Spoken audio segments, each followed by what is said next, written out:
Hi kids, welcome back to another thrilling episode of Beingcabe. And today I'm wearing this hat because the mystery is why I haven't been making a lot of videos lately. Well, there's a test coming up for me soon, so I'm mainly getting prepared for that test. But I'm going to do a lot more videos coming along the way. I did magnifying glass, you can see. Ooh. Alright, anyway, today we're going to be reading Back to Die Wimpy Kid Big Shot. And you guys love this book, don't you? I love sport books. Sport books are fun. And this book is a Die Wimpy Kid book, and he's playing basketball.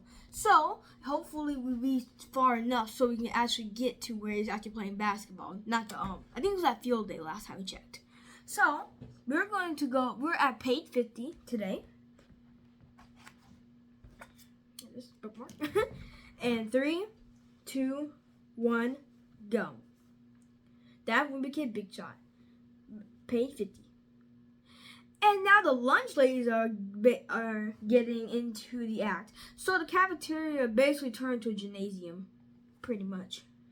The homeroom teachers are getting pretty spooked. So they've been started trading kids to improve their team chances. Mr. That's her name spell. Say Esper, let's say that. Mr. Esper sent the fastest girl in our school, Ava Holes, to Mrs. Joy's class. And he got Thomas Skeff. Oh, these names are crazy. Thomas Skeff, who's apparently a specialist in a sponge toss. Different. All of this trade had gotten Mrs. Bond thinking about making some moves of her own. So she even gave me the job of scouting kids from some of the other homerooms to see who we should recruit for our team. All right, that's great. That's why it's done when Mrs. Boss traded me to two other kids for Jesse Range and threw in a pack of dry erase markers to close the deal. Here's all the pages.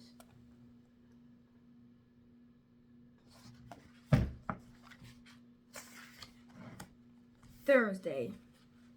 Yesterday was field day at school, and it started off with some conversatory. Before the first bell, Mr. Ray gave Jesse Range attention just so he could steal Jesse for his team. So that meant Mr. Ray's team was totally stacked, and the rest of us didn't stand a chance. Before field day kicked off, Mrs. Espedent,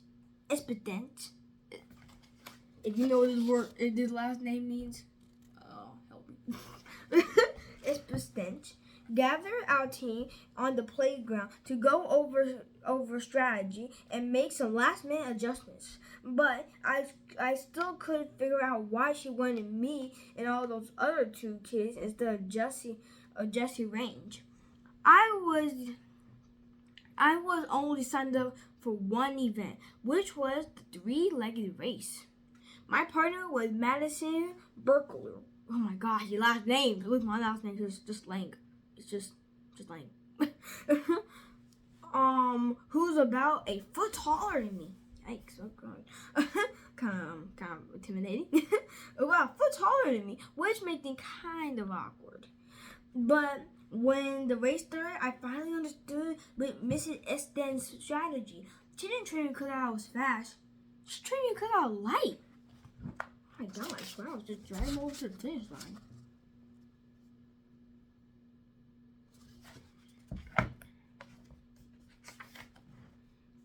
Me and Madison took first place, and our team was off to a good start. Yeah, pretty off to a good start.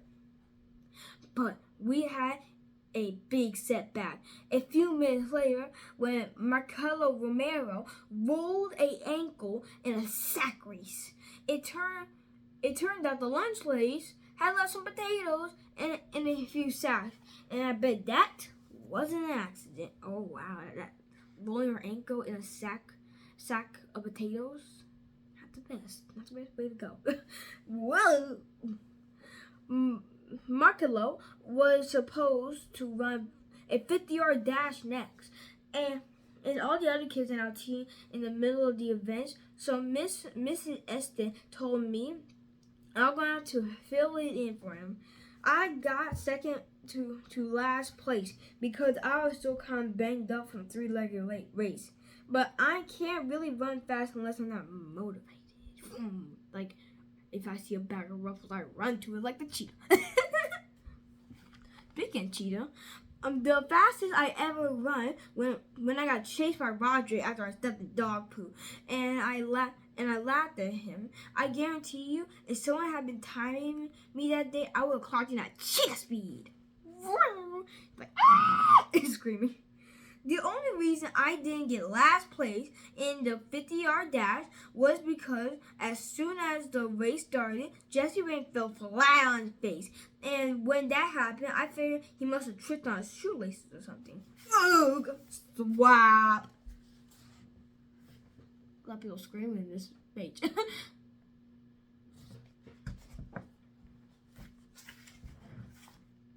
But it turned out he got paid to take a dive. And no one found out if Vice Principal Roy hadn't caught red-handed after the race, accepting his payment behind the school. Shady businesses.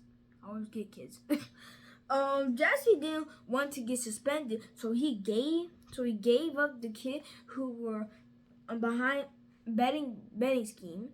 And those guys had a whole gambling operation running out of the AV closet on the second floor.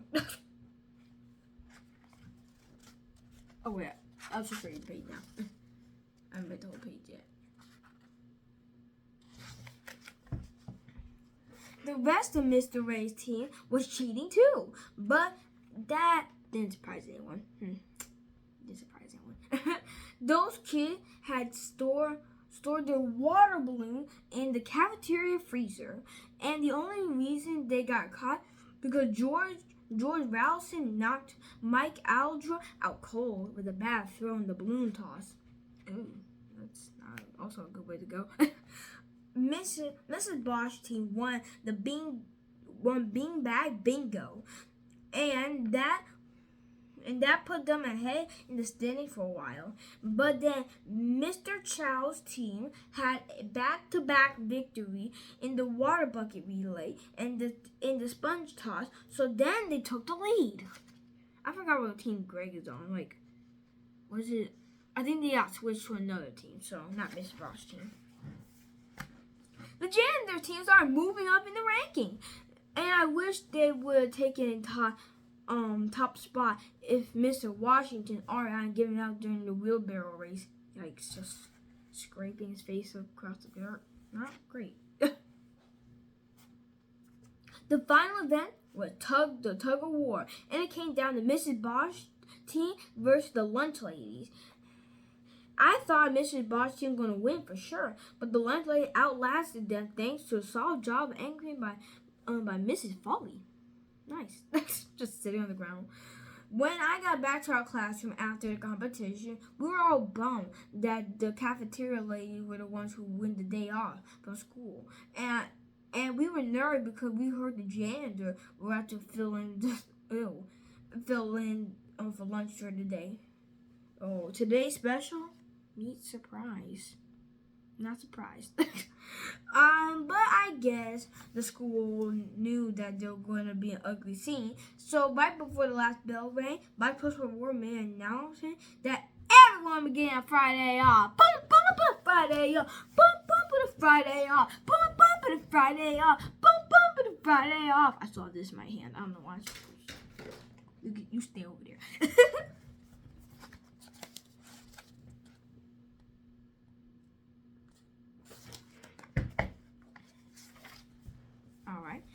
Friday. Ooh, I think this is when they're going to get in sports. I'll do this. Why did I say it like that? Friday. I was excited about having a whole day where I didn't have anything to look forward to sleeping in. But as soon as Mom found out about my day off, she filled up with a bunch of appointments that she'd been waiting to schedule. Ooh, dentist. Always get kids. I was in a bad mood all day, but Mom was really chatty. She wanted to know know about field day, and if I had any fun. So I told her the truth, which it totally stunk. Mom said the reason I've never been good at experience because I never been a good experience with sports because I never been part of a team. But I told her I was on a team in field day, and I've been a bunch of other sport teams too. So I figured maybe she should block those memories out, like I could wish I could. Strike 30. Wow. Strike 32. Ooh, T-ball. Not good. He's falling in the pool and swimming. Okay. And hockey. And they scored a point on him. Not good. Strike 32. Boy. Poor Greg. His poor life. That's why I call it Die Wimpy Kid. Sorry, Greg.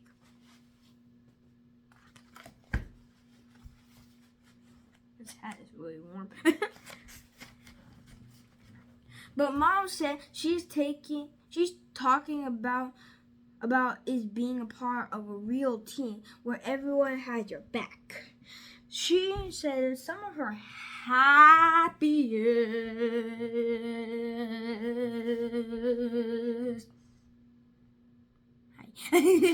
one of her happiest time as a kid were back when she played sports in middle school.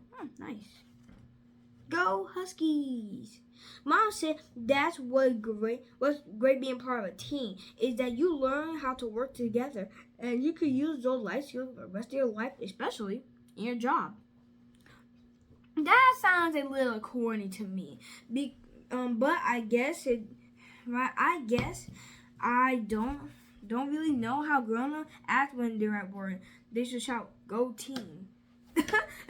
Paper shredding. Greg's dad just throwing a stapler. Mom said she wants me to give sports one more try. One more shot. Wait, big shot. Ding, ding, ding, ding, ding, ding. One more shot. But if it doesn't work out, she won't bug me anymore. So I told her I'll think it over. But I'm really just hoping she forgets in a day or two. I don't understand why people should get so wrapped up in sports because it seems like there are more important things in life. Oh, I forgot to show you the page. There you go. Go Huskies. Oh, I slipped. This highlighter. Alright, next page. If you can throw a baseball at 100 miles per hour, you make millions of dollars and kids will have your poster on your wall. But if you're a person that ends up curing cancer, you'll be lucky if you get a pat on the back. Said, thanks, Marie. Good job. Thanks. I've always wondered how sports got started in the first place. And in ancient times, people were always at war. And I guess they decided they needed to figure out a way to settle their differences without killing each other. So someone came up with the idea of sports and as a more peaceful solution. Because this is what they used to do. Holy God. Oh, wow. Yeah. I used to play some soccer. It wasn't like that. My team lost every game. But over time, sports evolved, and nowadays you got team mascots, wah, cheerleaders, pa, and professional athletes like LeBron James, yeah, like him, and Steph Curry, and some other basketball players I really know. I've only been in one professional sports match in my life, and that's when my dad took me to watch a football game. To be honest, I don't remember much about the game itself, but I do remember everything else about that day. Dad didn't want to spend his money to park in a nearby stadium, so we ended up a mile away in a muddy lot. He broke out a portable grill, and we cooked burgers, which was actually kind of fun. But I drank way too much soda, and on our way, I walked to the stadium. I knew I had to find a bathroom or I was going to wet my pants. Me. Daddy want to stop on one of those porta potties because the lines were too long. But I told him I don't think I can make it all the way to the stadium. So I begged him to let me pull me. So I begged him to let me pull over. I had to wait 20 minutes in line, and finally on my turn. But finally it was my turn. But I wish Dad would give me a little advice, an advance warning about what those things were like inside, because I would have just held it. My mom been in a porta potty. She said it was absolutely terrible. Kids, never go in porta potties because it's that bad. Okay. He's screaming. Never been to a porta potty, but I hope I never have to. It was a smart move making that pit stop though, because when we got into the stadium, there was another long line for security, and we missed the whole first quarter of the game waiting to get in.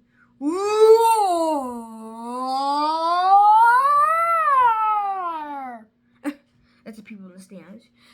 When we finally got inside and found our seat, there were some guys sitting in them, and it took forever to sort that out. Move aside! Yeah, that's what I would do.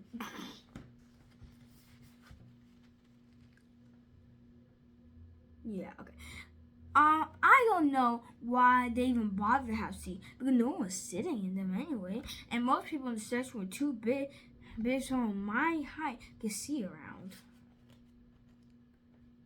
Since I couldn't see in the field, I had no idea what was happening.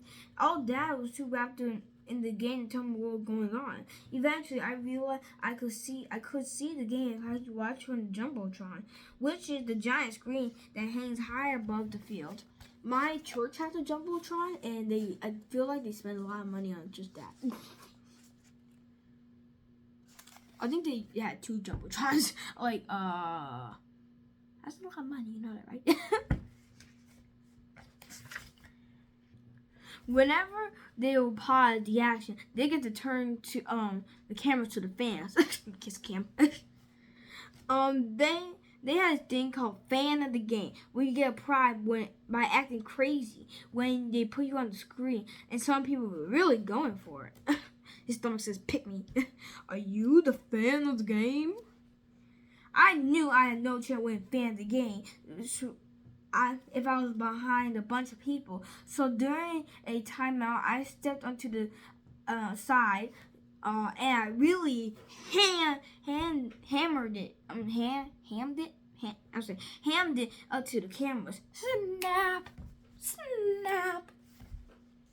But I guess I was embarrassing Dad, so he gave me some money and told me you should go to the concourse to get some snacks and a souvenir.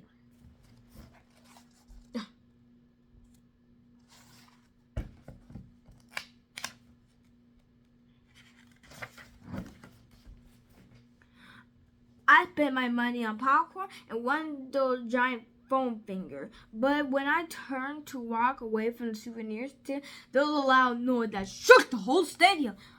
Boom! That was it. Boom! Apparently, when the home team scored, they should have allowed a cannon. But I wish Dad warned me that might happen, because I seriously thought that we were in danger under the cold drink stand. After I was sure the coast was clear, I went to find Dad, but I couldn't remember which section we were sitting in. And Dad was the only one who had our tickets. I started to panic because there were 800 billion thousand, this is a big number, people in the stadium, and everyone looked the same behind us. Plus, the game was tied, and the fans were too distracted to help some lost kid. That's really sad. Luckily, an usher saw me wandering wandering around the concourse and brought me to the child finder station.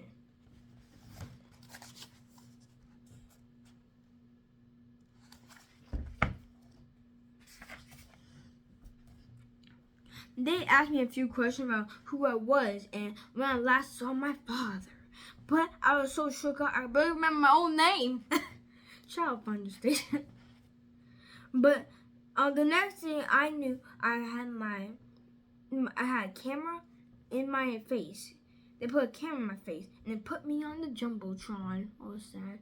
He's crying. Frank Heffley, please come to the child finder station in concourse B. Aw, poor Greg. Then I realized this is my chance to fan the game, so I made the most of my opportunity. This is the funny part of the whole book, probably. It's a Lost Child, he's dancing. Lost Child, Frank Heffley, please come to the child finder station in concourse B. In concourse B. The good news was that our team won in the last section. The bad news that Dad didn't get to see it because he had to come get me. And believe it or not, I did win fan the game, and we got 2 free tickets for the next match. But I don't remember going to another game after that, so I think Dad must have taken Roderick. Oh, that's sad. Wow. Yeah. Hey, oh, hey.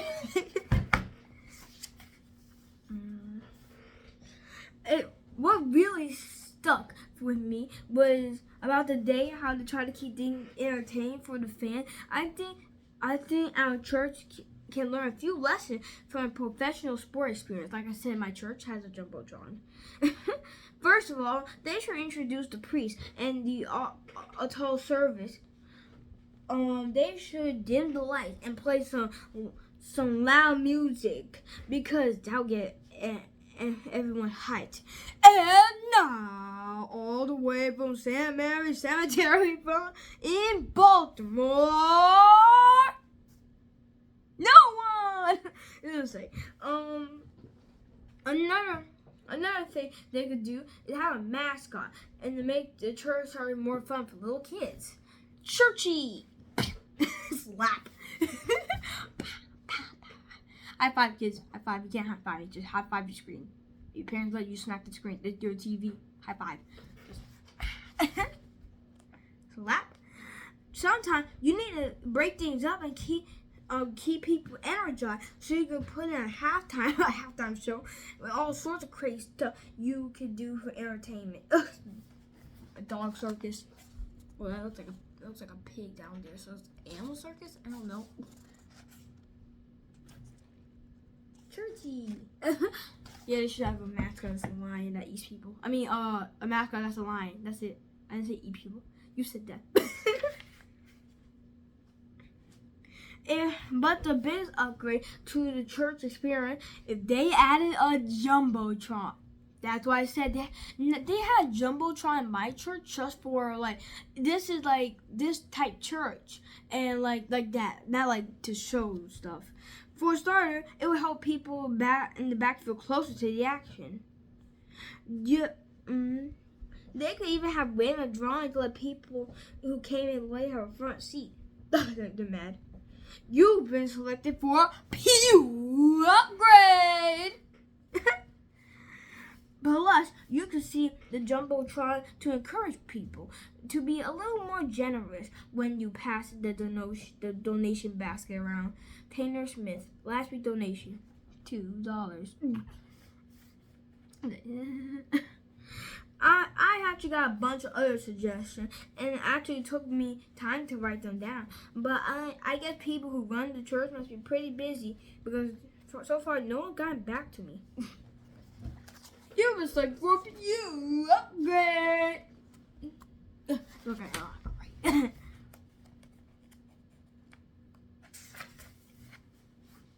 Tuesday. Oh, October. Nice. Tuesday. I was really hoping Mom would just forget about making me join a team, but she's been pressuring me every single day. I tried to tell her that 20 years regular sport will be replaced with esports, and athletes won't even have to leave their couches to compete. But I guess she's too old to get excited about what things will be like for the future. You taking the gold, sweet. What's the guy doing? He's in underwear playing a video game. Okay, that's normal. That's very normal. One of the reasons I haven't decided on what sport to play because I'm really not that great, not that good at anything. I've been racking my brain trying to remember that time that I did something athlete can help figure out which sport is right for me, and all I think was a time when I landed in a ball napkin and Justin White's empty milk glass. Ew, that's disgusting. Well, when I made that shot, the whole cafeteria went nuts, and I'm pretty sure that was the biggest achievement of my life. Toss.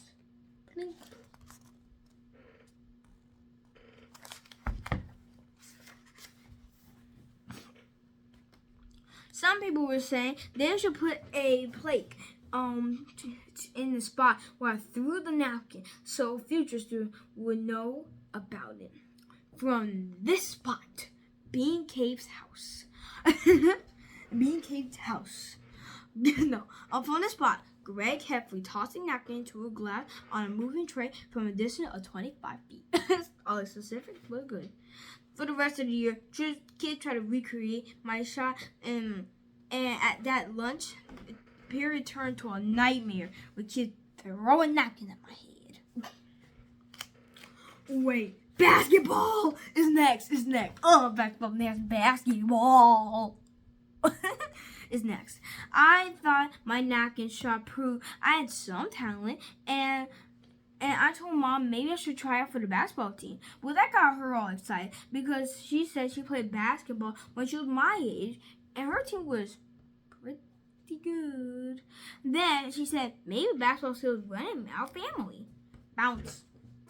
Get this little highlighter into the tray. I got it. You don't see it, but I got it. I definitely got it.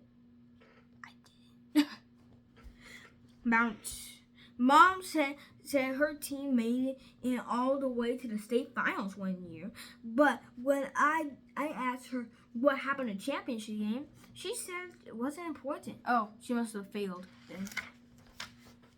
And we're going to stop here for today. I know, I'm sorry, kids. I am sorry. We're stopping here for today. Oh, I forgot to show you the picture real quick. For this one. Napkin in my head. We're going to stop at page 84. We read from page 50 to 84. Remember that? 50, 84. Alright, kids, we'll stop there for today. We got something in Spanish. I'm going to put it before.